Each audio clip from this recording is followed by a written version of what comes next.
Hello and welcome to It's Your Business with Mario Toneguzzi on Megapix Media.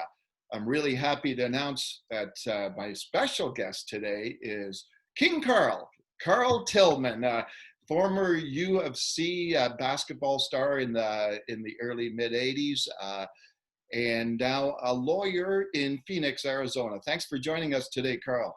You're welcome, Mario. It's great to see you again. Yeah, it's been a number of years since we last spoke. I just want to start off by asking you, Karl, first of all, what are you doing right now?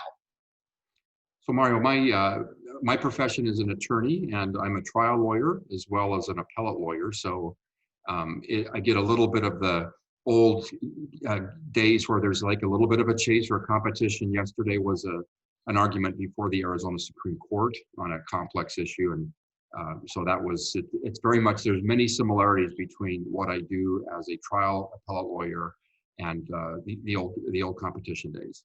Well, let me just go back in time. After you left U of C, maybe if you could give us an update on what happened to you and where you went. Yeah, Mario. So right at the end, during those very exciting years, it finished off in about 1983, and then right into '84, it was my last year, and we had the Olympics in '84. Yeah. So that was a very busy, wonderful time. We had the last U of C season, including Saskatchewan boycotting my last game, which I don't know that I've ever seen before or since. Yeah. But then we went to the Olympics. I went on my mission for my church as a young man then in 1985. And was down in Los Angeles back where the Olympics were in 1985 and 86. I got a call, my mission president got a call from Jack Donahue, and he phoned, and I had no intentions of going back and playing for Canada. I had just basically hung up the shoes, and Coach Donahue said, they put in the 3-point rule and we want you back. So I came back and finished off my degree in Calgary, and then prepared and played with those great teammates of mine, many from Canada West, there in the 1988 Olympics as well for Canada. So okay, and right after. And your professional journey, maybe if you could talk a little bit about that and how it started and where. Yeah, my father-in-law was a great heart surgeon in Calgary, Robert Walker, and he said, if you want to marry my daughter Holly, I think you should become a professional. You can do that. So I decided to become a lawyer to marry my wife, and here I am 30 years later. Went to law school at BYU, and we were very close, Mario, coming back to Calgary, which is still, our home. I love Calgary and Alberta. But, it was a decision whether we go there or some other really good offers we had. And we just kind of chose Arizona on a flyer, my wife and I, and it wound up being a really good choice.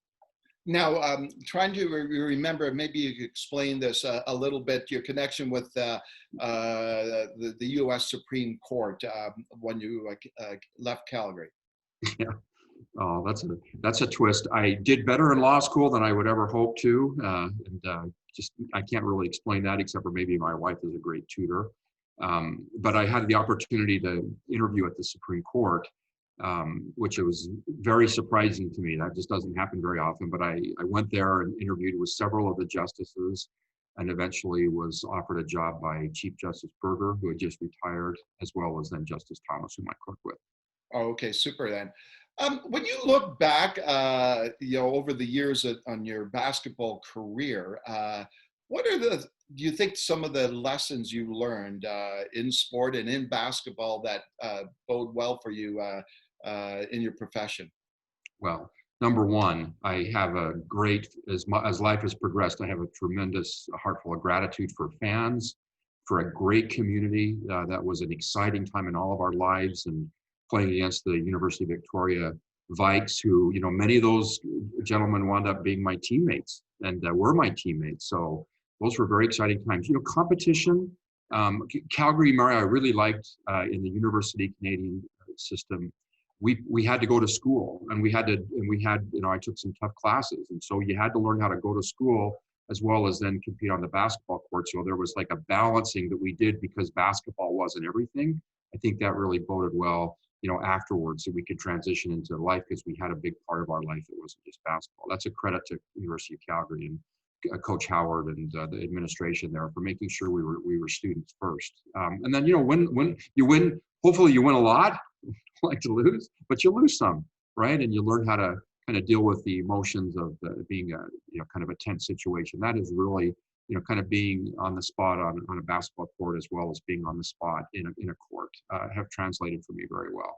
Yeah, I actually, it's funny because just today I found a quote by Michael Jordan. It's a famous quote about how many times he failed, and Mm-hmm. as a basketball player, and it was because of all the failure that he was so successful, right? I think that's one of the things you learn in sports, right? Absolutely. Yeah. And then also it helps you if you realize that to not be overly stressed out or worried about the moment. You just play, you just go and perform, you do what you're supposed to do, and you learn that things take care of themselves if you take care of your job. Jordan, of course, Jordan was the best at taking care of his job. I'm wondering which failures he talked about. It was just talking about how many times he's missed a basket, how many times given the ball at the buzzer to score and he didn't make it, that type of stuff, right? Yeah, well, he made a lot of them. I'll tell you what, phenomenal, great person and phenomenal basketball player. Karl, can you talk about? I know that you sent me a note recently. You talked about some injury that you said sustained while on a mission. Can you talk a little bit about that and what that did to you? Sure, Mario. So in my career in our faith, they sometimes ask couples to go and supervise the young missionaries. And they asked Holly and I to do that. The church did about 10 years ago, 2011. And we went to Vancouver and all of British Columbia. So we went back to Canada. Those were 3 really special years. And it wasn't just, being a missionary again. It was, we were back in Canada. And Mario, I just kind of connect. One of the great things was I stayed close with Eli Pasquale, Gerald Kazanowski, and Ken Shields. And we even did some motivational, kind of promotional speeches for kids and did workshops together with them. And I just pay, incredible tribute to Eli, who recently passed away. But we were close again. He's a phenomenal guy. So is Gerald. Obviously, Greg Wilchert, Howard Kelsey. I got to be with those guys when I was out there, and it was fun to see him again. But on that mission, one day I was working with one of the missionaries, and a very large mastiff dog attacked me. Long story short, I lost consciousness and fell into a concrete wall. And when I woke up, I was completely paralyzed, and it stayed that way for several weeks. It was really not a very good situation, but somehow we kind of got through that and got moving a little bit. And again, kind of athletics, just one step at a time, and recovered. I still have effects from the spinal cord injury. That's never going to go away in my neck, but no complaints. We're grateful for all that we do have. Okay, and I presume then that you're not playing much basketball because of that, right? That is the worst thing about the accident is I can't really shoot or play anymore. Absolutely, I really miss that. I love basketball. Yeah. Let's go back and talk a little bit about those basketball days. First of all, I just wanted to get your reaction to the UFC winning the national championship. Was it 2 years ago now? I can't remember now. But that was obviously a dream that you and your teammates had for years at the UFC. But when you found out and that the Dinos finally won that championship, what went through your mind? Absolutely thrilled. And what a great accomplishment that is. We worked hard at it, never got past the Victoria Vikings buzzsaw that was there. Yeah. But, it's a phenomenal accomplishment. And the team has continued to compete in the top 2 or 3 in the country and represent themselves well in the U.S. So I was thrilled as an alumni to see how well they did, and just incredible accomplishment. Yeah. When you look back in time, even go back to your junior high school days, what do you think it was that I guess drove you to be, I guess, the great player that you ended up being? I don't, in terms of how I wound up, I just really I was passionate about it, and it just, was something from as far back as I can remember. And, I think watching the pro basketball players, the NBA as a young person, I just dreamed to be like them. And, Calgary wound up being just a phenomenal place to go to school at Sir Winston Churchill, Yeah. and then, stayed home there. But those are pretty special days, because if you look back at what we accomplished, when's the last time Canada's national team had like 5 or 6 Canada West players on it? Many of them starting, Eli Yeah. and Gerald, and often Greg Wiltshire, and you had Rommel and me coming off the bench. But that was phenomenal to translate how what we were doing in Canada West to the world stage. And I just one of my missed memories, you think, is we just missed the bronze medal in 1984. We lost Yugoslavia. We were within 1 point with 1 minute, and Yeah. it just slipped away. And I thought, oh man! But we were competing, for the top 2 or 3 spots in the entire world in 1984. And great credit to the late Jack Donahue, who, he was also one as a high school player. He would encourage me to pursue my dreams and dream big. And so I look back on with just incredible fondness, and then also there was a really good chemistry with, that was a great place to play basketball and go to school. And it was quite a, those red gym days when Vic would come to town, people hanging off the bleachers were something else.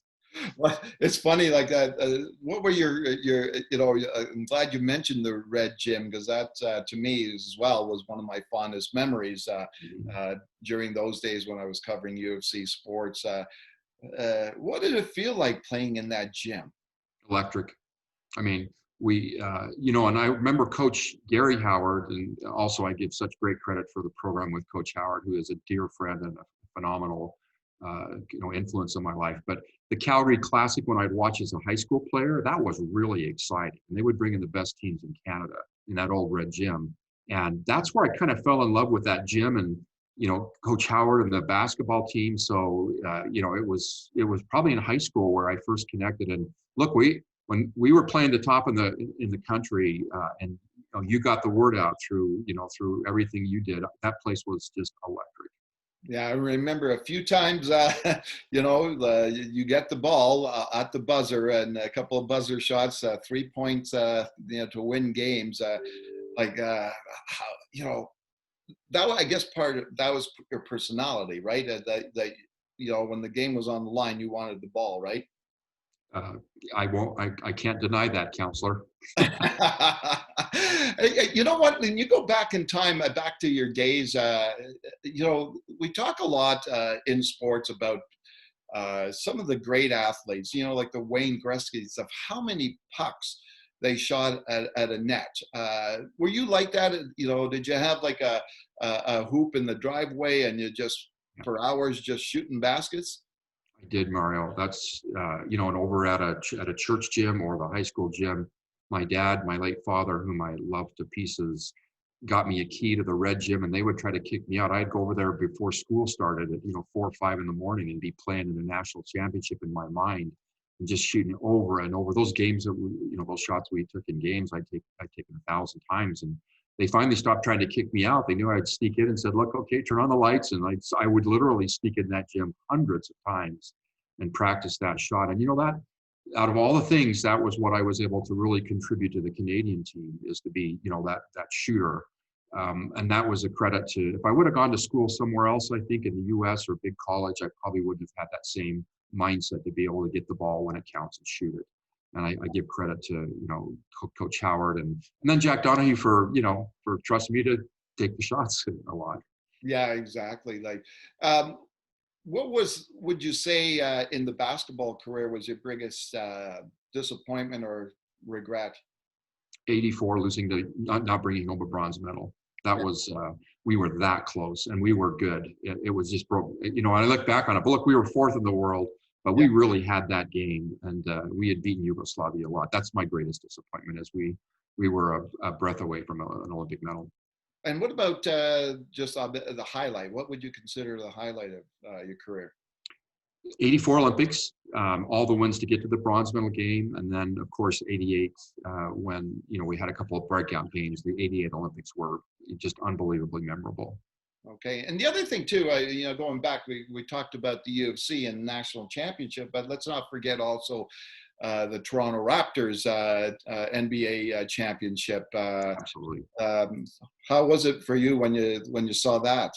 Super. I mean, basketball, you put basketball and Canada together, I light up like a Christmas tree. So, it was great to see the Raptors, and I really give great credit. I really do, to what the University of Calgary did to win that national championship was, for me personally, just such an exciting time. So all of that was wonderful, and especially seeing Calgary compete at the level they are. Okay. Do you get to see any of your old teammates at all?